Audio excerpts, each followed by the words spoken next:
The Puking Man by Tom Folske, read by Mellainy and recorded for Redacted Tales. Daphne Riddle sometimes wondered how she had become a part of the peer group she was involved with. It all started with her boyfriend, Frank Richards, a tall bohemian kid, sloppish and mostly greasy, but with great genes, who rocked a faux hawk made with Elmer's school glue and colored with Kool-Aid packets, as well as Sid Vicious or any other punk king rocked their mohawks.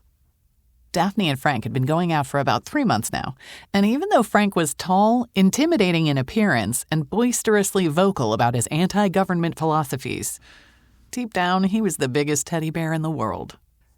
Aside from Frank, the main group of punks at Chipper Valley High School, not counting all the fair-weather friends that only associated themselves sometimes, consisted of Waldo, Emery, and Frank's sister Cheryl, but she was currently in Greece for the next 2 weeks.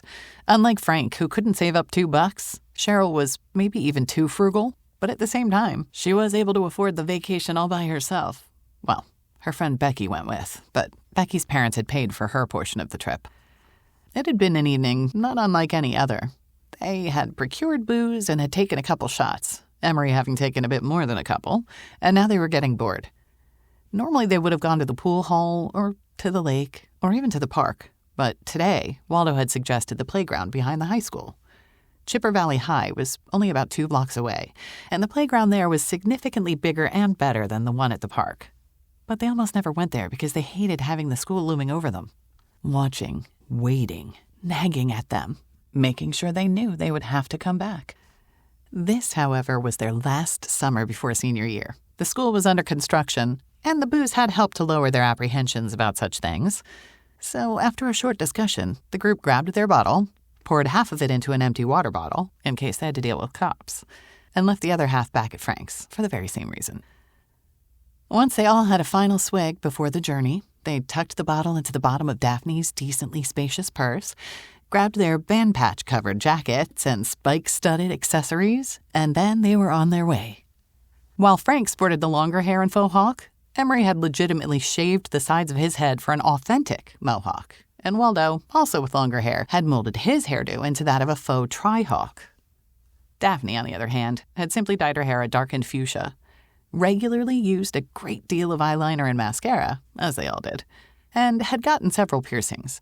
She had her left nostril pierced, her right eyebrow, twice, both earlobes, twice, the top part of her left ear, and her tongue. She also had a small henna tattoo of a musical note on her left cheek. It was past dark when they left Frank's house, and full dark when they reached the park, but it was a cool night with lots of stars shining down upon them and very little bugs, as was generally the case within the confines of suburbia. They swung on the swings, took pulls off their bottle, and talked about how much they hated school and its attempt to reform them from individual thinkers into mindless automatons. They also talked about their band, Mystic Hellfire and a Unicorn's Dingleberry, and if they were really going to keep that as a band name.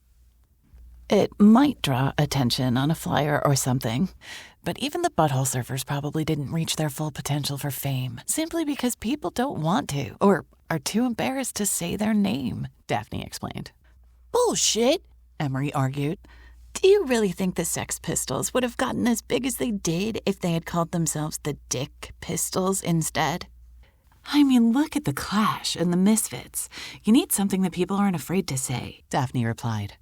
Mystic Hellfire and a Unicorn's Dingleberry is the perfect all-encompassing name. It has mysticism as in mystic, hell and darkness with hellfire, fantasy and love with unicorn, and crudeness and humor with Dingleberry. Besides, Dingleberry isn't even vulgar, Waldo argued. Maybe we should just be the Dingleberries, Emery said. Mystic Hellfire would be cool, Frank said. It's too cliché, though. What about shortening it up to Hell's Unicorns? That actually sounds kind of badass, Daphne replied honestly, not just supporting her boyfriend. Fuck it. I kind of like it, too. It's all rainbow in the dark style and shit, Waldo agreed. What about just Unicorn Dingleberries? Emery asked. Frank just shook his head. Emery shrugged, then climbed up the playground and went down the slide. Frank and Waldo were sitting opposite of Daphne, and as she watched Emery's progressively inebriated ass go down the slide, they both sat, almost motionless, staring pensively toward the school. Daphne felt a shiver go through her, a shiver that she would later come to wonder if it had in fact been a calling. right before Frank and Waldo both seemed to simultaneously spark with an idea. I bet the school doesn't even have video cameras, Waldo said suddenly. And if they do, they probably suck. Yeah, Frank said uncertainly. And it's not like they could dust for prints. Not with all the kids that go there constantly touching everything. It really wouldn't be that hard of a place to infiltrate. I bet you half the windows on the ground floor are unlocked. All you'd have to do is pop open a screen, Waldo proposed. Are you guys actually considering breaking into the school? Daphne asked incredulously. Emery overheard and returned to join the conversation. Not to do any real damage, Frank suggested. Just to explore and say we did it. Yeah, we could maybe play some pranks, but we won't break anything. At least nothing valuable, Waldo added. Fuck yeah, Emery replied. I'm in. You guys are serious? Daphne asked nervously. A feat like this would be legendary, Frank told her. The risk is minimal and the reward is great, Waldo remarked. Daphne hesitantly inhaled. All right, but if you guys start committing felonies or something, I'm out. We'll just tell them we got lost and we're looking for a phone. Emery somehow concluded the conversation as he rose and began walking toward the school. The group almost instinctively followed. Look, Daph, we're not going to burn the school down or anything. We're just gonna stick it to the man. What better way to give the system the finger than to violate it, to get inside it where we aren't wanted, and to do what we please? Frank explained reassuringly. I mean, I hate rapists. They are loathing, disgusting creatures. But we are raping the system, not a person. Lady Liberty, spread your legs, Waldo added. Hey, that would be an awesome song title. We're pegging Uncle Sam, Emery uttered loudly. Maybe you're pegging Uncle Sam, Waldo joked. I'll stick with the hairy French chick. I don't know, Daphne replied. Uncle Sam is frisky. He wants you. He really, really wants you. And if his legs are that long, I can only imagine. We aren't sperm, and the school isn't an ovum. In case you weren't paying attention, we are committing B&E, or trespassing, or some shit, not rape. Frank reminded them. I guess you're right, Waldo replied with a melodramatic sigh. Let's just fucking do this, Frank said as they approached the back wall of the school and began to examine the building, attempting to find a point of ingress. I am going to imagine I am raping the school, Emery stated awkwardly after the conversation was over. The small group of nonconformists didn't have to search long or far before they found an open window that Daphne, at least, could fit through, then open it wider to let the rest of them in. They didn't need a lookout, as the window wasn't high off the ground or highly visible, and all four of them were in the building in less than 30 seconds, with relatively no commotion at all, and nothing whatsoever that anyone else could see or hear. Once inside, Emery immediately went to turn on a light, but both Frank and Waldo stopped him. No light? We don't want to push our luck. Emery reluctantly agreed as they huddled in the darkness, assessing what room they were in, so as to plan their next course of action. Where the fuck are we? Emery asked. The art room, Daphne replied instantly, having been the most familiar with this room as she was an art geek, an amateur artist and painter who dabbled in sculpture. She's right, Frank confirmed, and after a moment, Waldo also shook his head in agreement. What can we do in here to fuck with shit? Emery asked. Make a bunch of clay dicks and harden them to people's projects? That's not really how it works, Daphne answered. We could paint dicks on stuff? Emery asked. Not on other kids' projects. We are here to fight the man, not our fellow inmates, Frank replied. Yeah, maybe we can paint dicks on some of the lockers later. But let's see what else we can get into first, Waldo added. Emery conceded as Frank led the small group out into the dark corridor beyond. This place is fucking creepy when it's empty and the lights are all off, Daphne commented. I feel like I'm in the Paris catacombs or something. The thought of school always terrifies me, light or dark, so I'm good, Waldo replied. It is kind of creepy. Frank agreed. It reminds me of the mausoleum from the Phantasm movies, only with the dead spirits of children's childhoods behind their closed doors instead of just bodies. Why the fuck would you say that? Daphne asked. But before Frank could reply, there was a loud hissing sound as the hall suddenly began to fill up with devilishly white smoke. Daphne could taste the disgusting flavor of chalk mixed with baby powder as she began to gag, fleeing from the smoke and coming into the clear air beyond, as she realized that she could hear laughter in the thick, concealing haze. the fuck is wrong with you? Frank asked angrily. Yeah, you dumb drunk bastard. That shit tastes like shit, Waldo added angrily. The smoke had cleared just enough for them to see Emery standing there, holding the nozzle of a fire extinguisher at them and laughing hysterically. Daphne shook her head irately. You're cut off for a while. Come on, it was just a joke. You guys can't be mad. It's just a little fire extinguisher. I made you flame retardant. I did you a favor. Shut the fuck up and let's just see what else we can do, Waldo replied. We can shoot basketballs in the dark, just like those Nike commercials from a few years ago, Frank suggested. We could go to the science room and get the guinea pig drunk, Waldo suggested jokingly. We could steal the guinea pig, Emery commented. Okay, Richard Gere, Frank replied. Maybe we can get into the principal's office and put a condom on the microphone she uses for daily announcements. Maybe we could change our grades, Waldo wondered aloud. What if we break into the cafeteria and steal all the Italian dunkers? Emery asked. Not even as a stick to the man kind of thing, but just because they are good. Let's go swim in the fucking pool, Daphne interjected abruptly. They all thought about her suggestion for like half a second, then agreed wholeheartedly and started to make their way toward that corner of the school. We're going skinny dipping, right? Emery asked, looking lasciviously at Daphne. You fucking wish, Daphne said, giving him the finger, but knowing that he was mostly kidding. I'm about to hang out with my wang out, and if you guys want to rock out with your cocks out, or in your case, Daphne, if you want to jam out with your clam out, then you all are more than welcome, Waldo said as he rapidly removed his shirt. They were only one turn away from the locker rooms, and the entrance to the pool was right beyond. The other three of them were not only considering how to remove their clothes as they walked, but they were also considering how much of their clothing they wanted to remove as they approached the boys' locker room door, since it was the closest. I've never been in the boys' locker room before, Daphne said. If you had, we wouldn't be dating, Frank replied. Orgy, Emery added. You wish. Give it up, man, Waldo answered. The only action you're getting for the rest of your life belongs to Angela and her 5 friends. Can I have some more booze yet? Before anyone could answer, they were all stopped dead in their tracks as they heard a loud cough come from the locker room.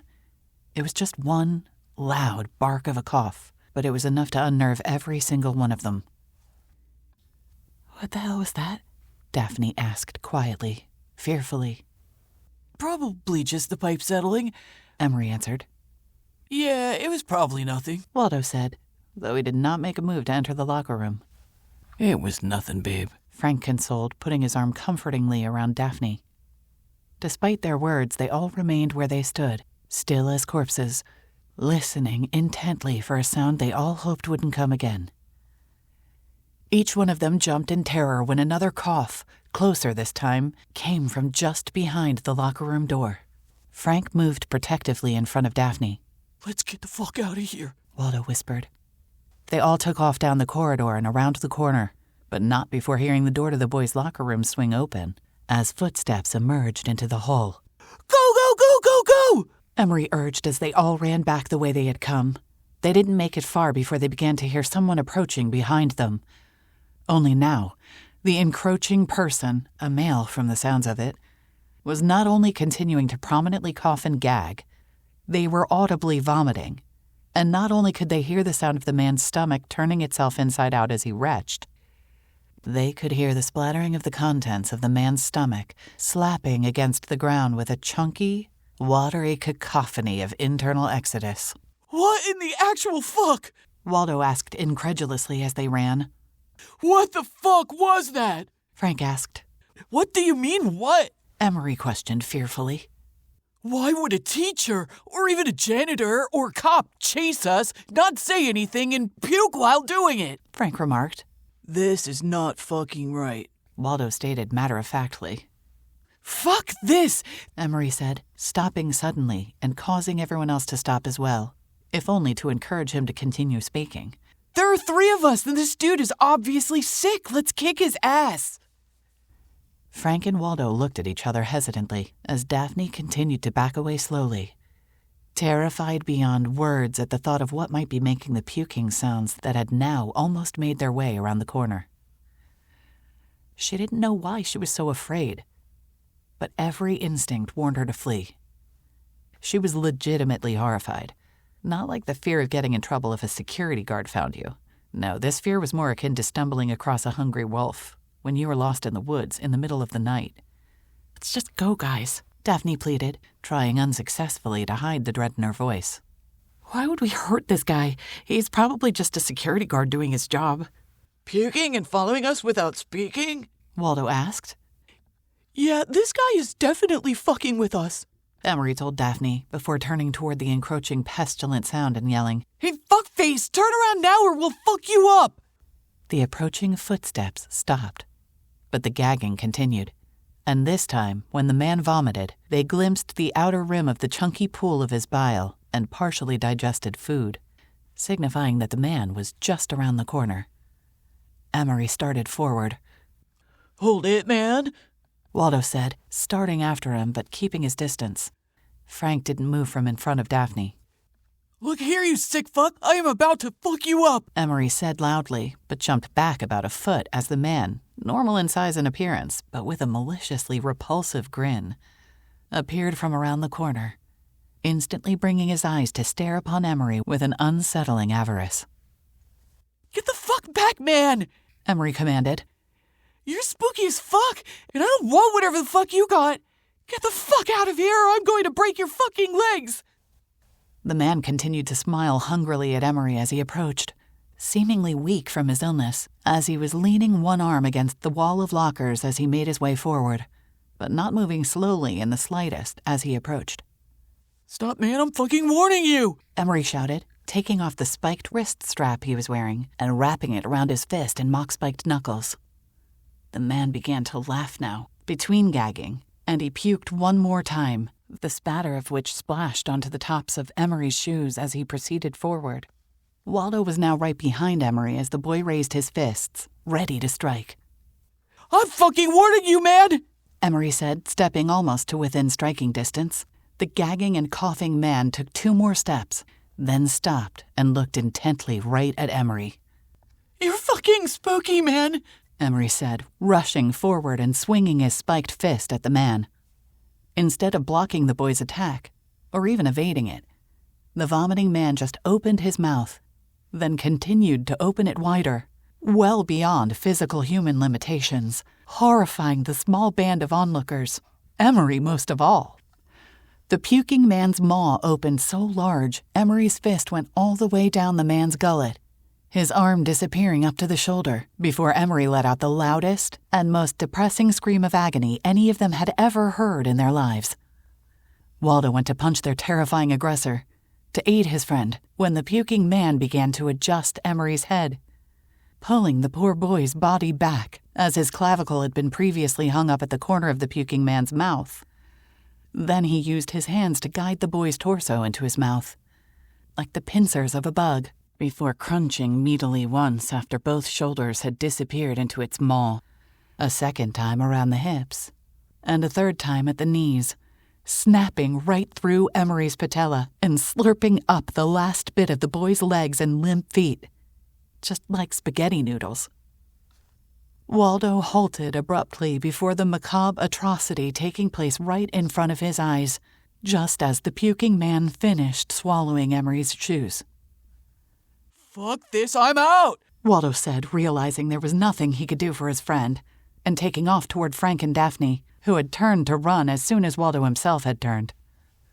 The 3 remaining friends kept relative pace with each other until they were about 2 corners ahead of their pursuer, judging by the approaching gagging and retching. What the fuck is that? Why the fuck is it here? How the fuck do we get out of here? Frank asked all 3 questions in one breath.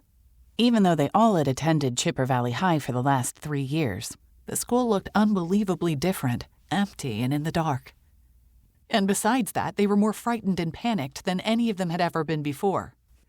Look, an exit sign, Waldo shouted joyfully, pointing back the way from which they had just come. It was the sign above the doors for the side parking lot, but it was across the last corridor, the hall in which, judging from the proximity of the gagging and coughing, the puking man was just now coming up. If they were to have any shot at freedom, they had to go now. Waldo made a run for the door. Frank and Daphne hesitated, and then it was too late. The puking man was almost around the corner.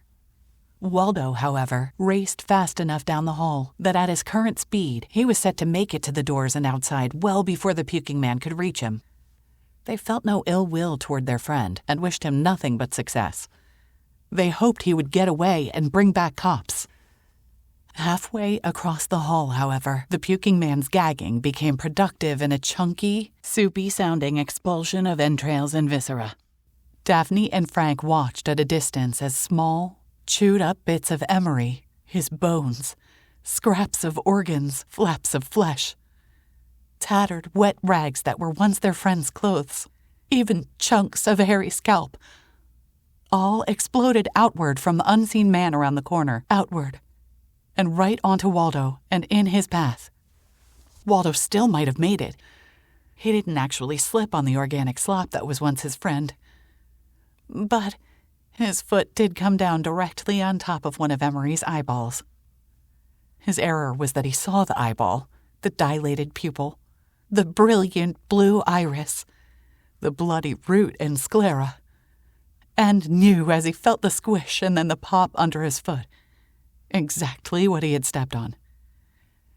If he had just ignored it and kept going, he would have been fine. But Waldo instinctively stopped and recoiled his foot in shame and revulsion. That moment of pause, that small hesitation, was all the puking man had needed. Waldo had just started to get going again when the puking man lunged forward, into view, and grabbed hold of Waldo's arm, pulling him close, only to take a massive bite out of his cheek, though some of the flesh that had been torn away came from his chin and lips. As he pulled away, there hung a thick flap of skin, dangling freely from the puking man's mouth, all the more noticeable as it contained a large and distinct patch of Waldo's hair, the bit right above his ear. Daphne, Frank, and Waldo all screamed simultaneously, though Waldo's cry was much louder, as it was a shriek of blinding pain, whereas Daphne and Frank had only been crying out in screams of pure terror. Waldo, always one to fight against absolutely everything that tried to take any power over him, went down swinging. He hit the puking man in the temple with his angry right hook, as he threw himself on top of his adversary, knocking him back around the corner before beginning to pummel him wildly, at least by the sounds of it. Those sounds, however, did not last long before new sounds arrived. Sounds that encouraged Frank and Daphne not to intervene. Instead of hearing the slapping of a fist against a face, the terrified teen punks began to hear the crunching and twisting of bones, as well as the rending and tearing of human flesh, before Waldo's incoherent screaming was forever silenced by the boisterously macabre cacophony of his demise. Go, go, go! Frank hollered in delirious alarm, urging Daphne down the hall in front of him. "Where the fuck are we going?" Daphne asked, both fearfully, but also because she knew running around aimlessly was likely to get them killed. Well, fuck! Frank shouted. Oh, I know! Let's get out the window we came through! Where the fuck is it? He began to look around frantically. "Follow me," Daphne told him, taking her boyfriend's bulky hand in her own and leading him down the dark, empty corridor. As they ran, the silence of the school made their footsteps echo, and their breathing was so heavy now they couldn't hear themselves think. Unfortunately, however, they could still hear loud and painful-sounding gagging, growing ever closer, sporadically intermixed with sharp, raspy hacking, and once or twice by the sound of pieces of their friends being regurgitated out by the atrocious fiend. Each hack, each cough, sounded infinitely louder as they reverberated off the shadowy rows of unused lockers. It sounded like the puking man was gagging right in their ears. And as if the sound wasn't awful and disturbing enough, they could physically feel the puking man's pestilence. They felt like they were getting sick simply by hearing their noxious pursuer, as there was a definable sense of illness and malady in the air, mixed with the coppery, butcher shop smells of the blood and innards of their former friends, now the former contents of the puking man's stomach. Daphne started to feel so queasy, she herself began to gag. Come on, Daph, let's go! Frank cried, his spine going tight with terror at the encroaching menace. Daphne only paused for a moment to regain control over her stomach. But in that small time frame, the puking man seemed to gain on them a great deal. At first, they had outdistanced the morbid pursuer enough so that he was once again out of sight. But that almost made things worse, as they could still hear his harsh, dry coughing and his agonized gagging growing ever closer. Suspense and dread pervaded every facility of the young couple's beings, both physically and mentally, as they sensed but could not see the puking man approaching from around the corner. "This way, we're here!" Daphne shouted joyfully, pointing 2 classrooms away at the slightly ajar door they had come through. She and Frank sprinted the rest of the way down the hall before darting into the art room and closing and locking the door behind them. Let's get the hell out of here, Frank said, rushing toward the window. Here, Daphne, you go first. I'll help you out. The classroom was dark, and Daphne slammed her hip hard against one of the desks and almost toppled over but caught herself right at the last moment. They didn't have time for a slip-up. She could hear the puking man coughing and gagging a little further down the corridor. She hoped he wasn't right outside the door, being as time and sound were funny when you were utterly panicked and trying not to die. But she didn't have time to worry. Daphne ran and jumped at the window, pulling herself out with no help at all from Frank, who had in fact tried to help, but simply hadn't been quick enough. Once Daphne was outside, she landed on the grass with a loud bang that sounded an awful lot like a door being kicked open. Instantly, her hair stood up and her blood went cold. She turned as she rose to help Frank, who was just now at the window and about to climb up and out himself. Daphne went to give Frank her hand when he slipped backwards and had to step back up again. He rapidly took her hand and started to pull himself out the window when Daphne saw a myriad horrendous things all occurring simultaneously. She had been staring into Frank's desperate eyes as they changed from panic to stupefied, absolute terror.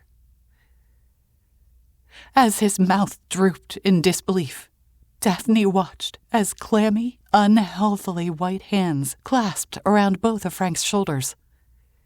He hadn't even the time or coherency to gibber or scream before Daphne witnessed gargantuan, yellowed, malformed teeth appear over the top of Frank's faux hawk, crushing the extravagant hair down against her boyfriend's skull as Frank's entire head began to disappear down into the puking man's gullet. Although she had turned to look away at that point, Daphne continued to hold Frank's hand until she heard a loud crunch right before his grip intensified to the point of pain, to where she thought he was going to break her fingers. Then his hand instantly went limp as his whole body began to convulse. That was when Daphne let go of Frank's corpse and went screaming into the night. Police found Daphne 20 minutes later, still screaming, and brought her straight home. As soon as she had calmed down enough to be questioned, she told the officers everything that had happened. They immediately went to the school and found most of the remains of her friends, and enough gore to corroborate with perhaps some of her story, but the puking man was nowhere to be found, and no one truly believed that was what they were looking for anyway. But they were all pretty certain that Daphne Riddle had nothing to do with it. Being as it had still been fairly early in the night when they had first gone to the school, it was only about midnight when the police brought Daphne back home, and just before 3 o'clock in the morning before they finally left. It was almost 3:30 by the time Daphne found herself alone in her room, laying in her bed, about to try to get the sleep that her mind dreaded, but her body absolutely craved.